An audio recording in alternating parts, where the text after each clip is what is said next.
कुछ ना कुछ कभी कभार मूर्छा रूप परिग्रह रूप पैसा की तृष्णा लोभ के कारण से भी आप क्या करते हो, साइन करते हो। सर्विस वाले हैं, नौकरी चाकर करने वाले हैं, और जो करने कराने वाले हैं आदेश देते हो ऐसा करना है, सामने वाले को मंजूर नहीं है, तुम जबरदस्ती आदेश दे रहे हो, उसको मजबूरी में करना पड़ रहा है। उसके मन में क्या हो रहा है, संक्लेशता हो रही, तो उस समय संक्लेशता होगी तो जो कर्म का आश्रव का भागीदारी कौन बनेगा, वो बनेगा।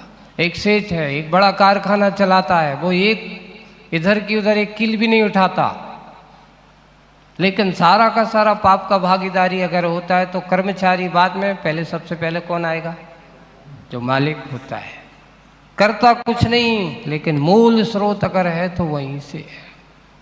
जैसे वृक्ष की जड़ें दिखती नहीं हैं, शाखाएं दिखती हैं, लेकिन अगर जड़ें नहीं हो तो वृक्ष में हरा पना होना पना संभव है। ऐसे ही भैया ये उद्योग है, मालिक अगर नहीं देगा तो चलाएगा कौन, मालिक की तरह है, वैसे वृक्ष की तरह होता है वो मालिक, छुपे रुस्तम, दिखता नहीं, कोई करता नहीं दिखेगा तुम्हें,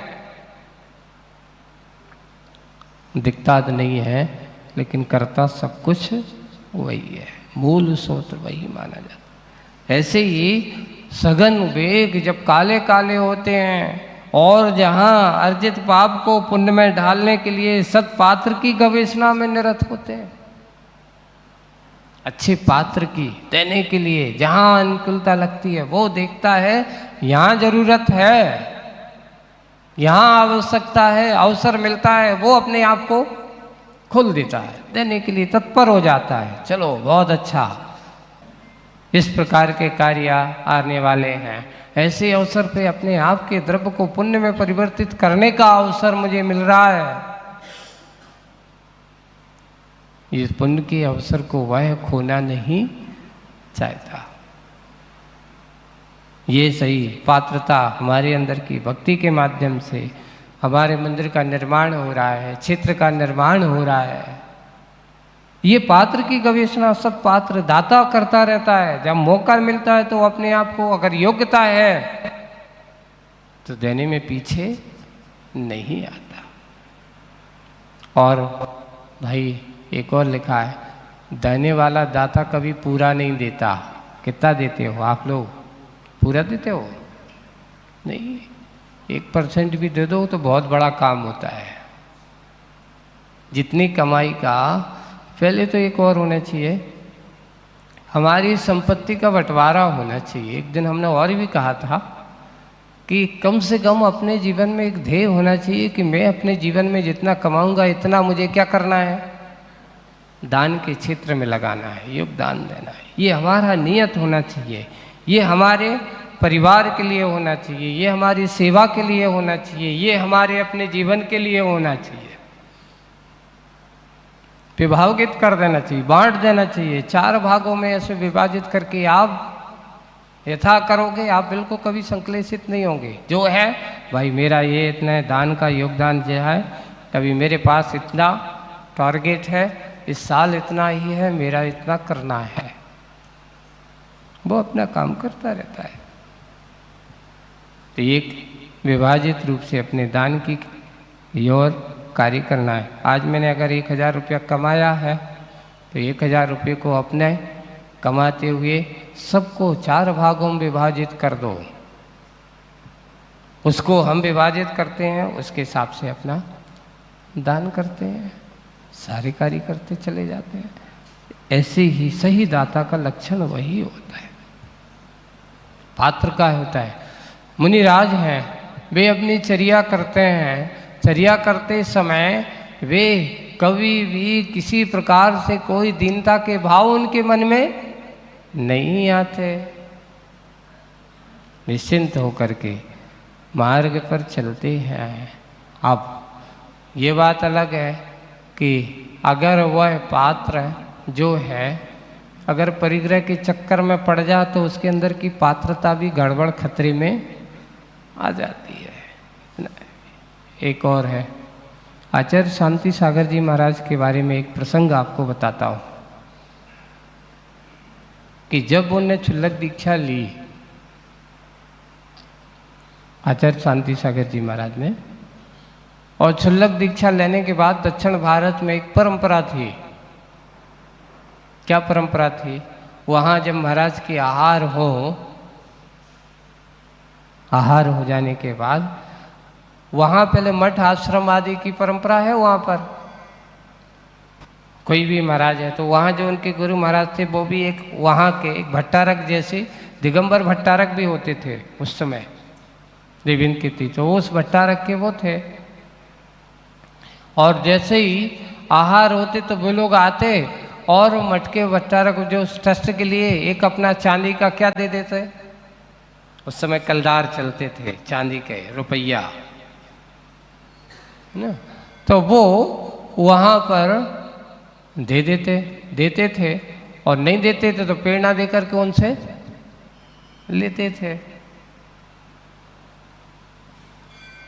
ये क्षुल्लक बने और क्षुल्लक बनने के बाद लोगों ने आहार करे और करने के बाद श्रावकों ने कहा महाराज के आहार हुए, 1 रुपया निकाला क्षुल्लक जी के हाथ में दे दिया, महाराज आज आपका आहार हुआ हमारे यहाँ और ये पैसा, तो महाराज ने लेने से मना कर दिया। महाराज आपके गुरु महाराज तो लेते हैं, वहाँ हम लोग सब लोग यहाँ पर परंपरा है देते हैं, आप मांगने की ज़रूरत नहीं, अपनी हम इच्छा से देते हैं।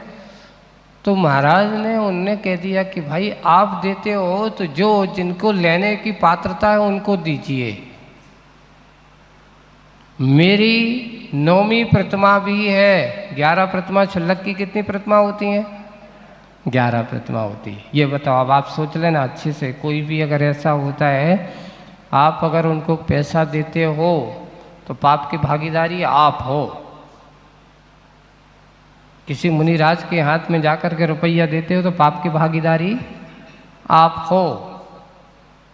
इलक छुल्लक को हाथ में रुपया दे करके आते हो तो पाप की भागीदारी आप हो। बोले कि क्यों?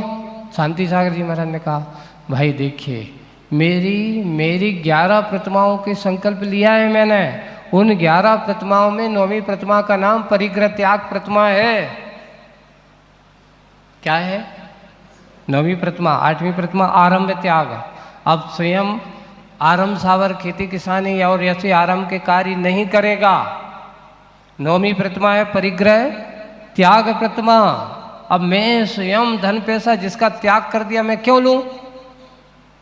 मेरा वस्त्र मात्र अब जी मेरे शरीर पर जो है बस यही मेरा है, इसके अलावा कुछ भी अब मेरा नहीं है। अगर आप किसी को भी समझदारी, अब आप लोग क्या करते हैं, अब क्या करें महाराज भी मांगत हैं जबरदस्ती कर रहे थे तो हमने दे दे, बिल्कुल नहीं। अगर आप करते हो तो सबसे बड़ी माप आपकी भागीदारी हो। महाराज शांति सागर जी महाराज ने उनसे लेना मना कर दिया। वो श्रावक गया सीधे गुरु जी के पास, महाराज आपके क्षुल्लक जी बड़े कठिन है। बोले कि क्यों, क्या हो गया? आप तो आते तो आपको तो हम देते, आप ले लेते हो, और क्षुल्लक जी को दिया सो उन्होंने मना कर दिया। तो उन महाराज ने, वो भी विद्वान थे बिल्कुल, उनने बिल्कुल सही कहा किया। देखिए मेरे अगर प्रेरणा से मैं अगर तुमसे कहता हूँ देता हूँ और आप देते हो तो ये सिर्फ मेरे लिए नहीं, आप ट्रस्ट के लिए इस प्रकार के दे रहे हो। कोई भी त्यागी व्रती क्षुल्लक एलक अगर हाथ में पैसा लेता हो, रसीद काटता हो, पैसा लेकर के जीवन यापन करता हो तो ऐसे व्यक्तियों को वह श्रावक शीतलाचारी बना रहा है और स्वयं शीतलाचारी बन रहा है। इसलिए अपने दर्शन में त्याग की मुख्यता है, इसलिए श्रावक को विवेक ज्ञान रखना चाहिए। आज सबसे बड़ी विसंगतियां जो पैदा हो रही हैं उसका कारण सिर्फ यही है कि आज का श्रावक शीतलाचारी हो गया, इसलिए साधुओं में शीतलाचार आता जा रहा है।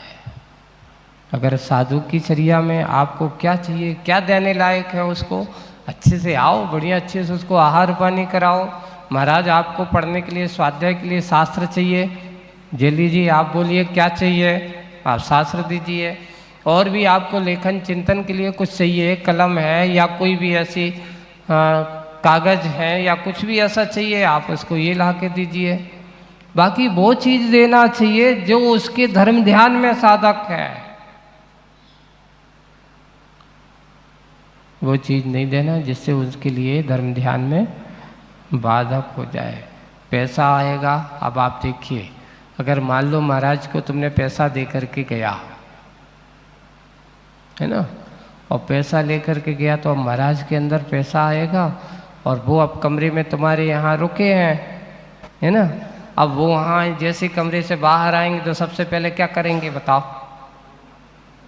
भैया, साकल लगाओ, ताला लगाओ, और ताला लगा के फिर चाबी कहाँ करेंगे,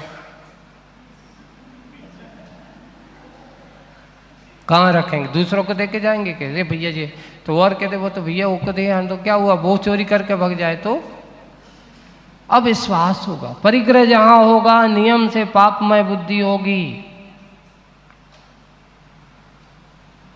जहां पापमय बुद्धि होगी वहां पर उसके लिए कभी भी क्या नहीं होगा, धर्म ध्यान हो सकता है, उसकी प्रतिमा व्रतों का निर्दोष पालन हो सकता है।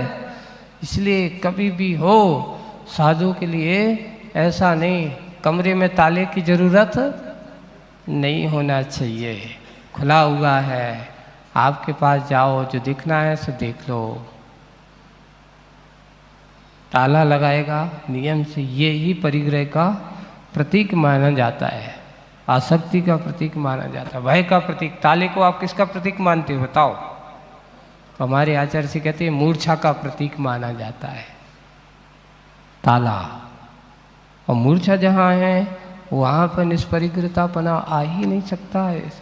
मात्र अभी हम लोग कल अष्टपावड़ का स्वाध्याय कर रहे थे, उसमें लिखा था कि मात्र बाहर के वस्त्र त्याग आदि करने से, बाहर का अगर तुम परिग्रह त्याग करके बैठ गए हो और अंतरंग में अभी भी आसक्ति बनी है, तो आपको इस प्रकार के त्याग करने से कोई मतलब नहीं है, वह त्याग आपका व्यर्थ है, वह त्याग आपकी कर्म निद्रा का कारण नहीं है, वह राग है, उसके अंदर वो परिग्रह के प्रति मूर्छा है, और जहाँ परिग्रह के प्रति मूर्छा आसक्ति रूप परिणाम है, वहाँ पर धर्म ध्यान संभव नहीं है। इसलिए जितना जितना तुम त्याग रूप परिणति को अपनाते चले जाओगे, जितने जितने अपने अंदर के पाप और परिग्रहों को, इसलिए एक दूसरे से अनोन्य संबंध है दाता का और पात्र का। तो शांति सागर जी ने लेने से मना कर दिया, मना कर देने से वो श्रावक को अच्छा नहीं लगा, जाकर के सीधा किससे पहुंच गया, गुरु महाराज के पास गया, और गुरु महाराज के पास गए तो गुरु महाराज ने उनको बुलाया, भाई ये थोड़ी सी शिकायत कर रहे हैं। तो उन्होंने गुरु महाराज से भी कह दिया, महाराज आप हमारे गुरु महाराज हैं, आपने हमें संकल्प दिए हैं, व्रत दिए हैं, और उन 11 प्रतिमा में आपने परिग्रह त्याग प्रतिमा भी हमें दी है। अब ये बताइए, अगर मैं अर्जित ये पैसा धन पैसा लेने लगूं तो क्या मेरे लिए उचित है? क्या मेरे परिग्रह त्याग प्रतिमा का पालन होगा? तो उन्होंने कहा नहीं, आपका कहना उचित है, आपको कभी इस प्रकार के परिग्रहों को लेना उचित नहीं है। बस यही बात आज वर्तमान परिस्थितियों में हमें भी जागृत रहना चाहिए। अगर आपके पास आते हैं और आप लोग ऐसा करते हैं, महाराज क्या करें, हम लोगों को दुविधा में डाल देते हैं, दुविधा में नहीं, पाप में मत डालो किसी को। महाराज हमारे यहाँ आप आए हो, बिल्कुल स्वागत है, हमारे करने योग्य जो कार्य में अच्छे भक्ति भाव के साथ आपको अच्छे से क्या करेंगे, भक्ति पूजन के साथ आपको करेंगे। लेकिन तुम कहो कि मैं तुम्हें पैसा दूँ, परिग्रह दूँ, ये 3 काल में संभव। आप बताओ, आपका कोई अच्छा काम चल रहा हो, कुछ ऐसा हो रहा हो, कोई मंदिर का कहीं का ऐसा हो रहा हो, मैं सीधा उनसे कांटेक्ट कर लूँगा, आपको दूँ, ऐसा नहीं। अब वे स्वयं कहने लगे कि देखो वहाँ का काम चल रहा है, आपको इतने की रसीद मैं बना देता हूँ। ये आपका काम नहीं है। वहाँ की कमेटी जो समाज होगी उनसे मैं बात कर लूँगा और उनसे बात करके मैं सीधा वहीं पर संपर्क, कोई भी साधु, चाहे दिगंबर साधु हो, चाहे कोई भी हो, हाँ वो आपको प्रेरणा देते हैं, बिल्कुल सुनना, अच्छा है काम चल रहा है। गुरुजी भी, साधु का काम सिर्फ अच्छे कार्य के लिए श्रावक को प्रेरणा देना है, ना कि परिग्रह को स्वयं हाथ से जोड़ने लगना है।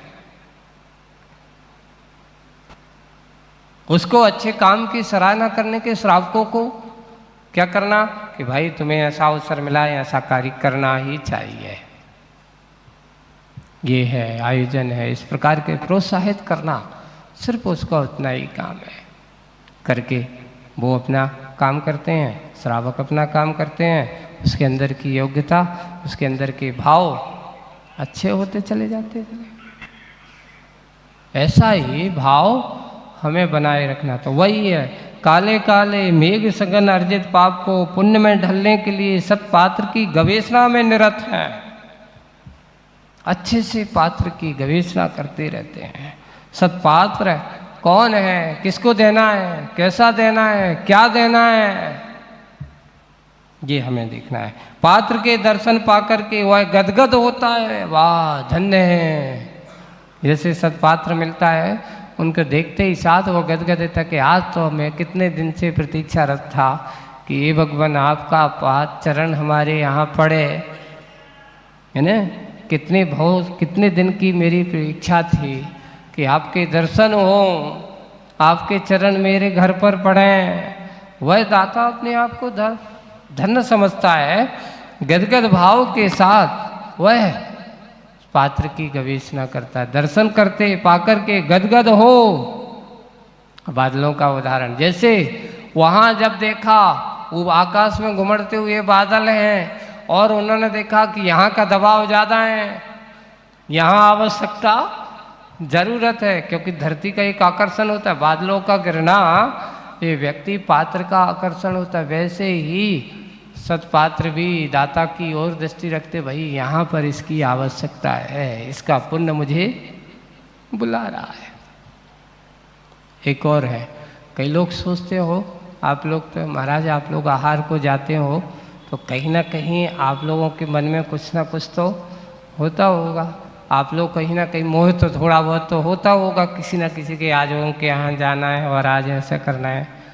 ये बंधु ये ध्यान रखना रहता है। अगर मन में विकल्प भी आता है तो कहीं ना कहीं सामने वाले व्यक्ति का पुण्य ऐसा होता है कि जो आज तुम्हारे उनके मन में विचार आए कि आज वहाँ पर जाना है,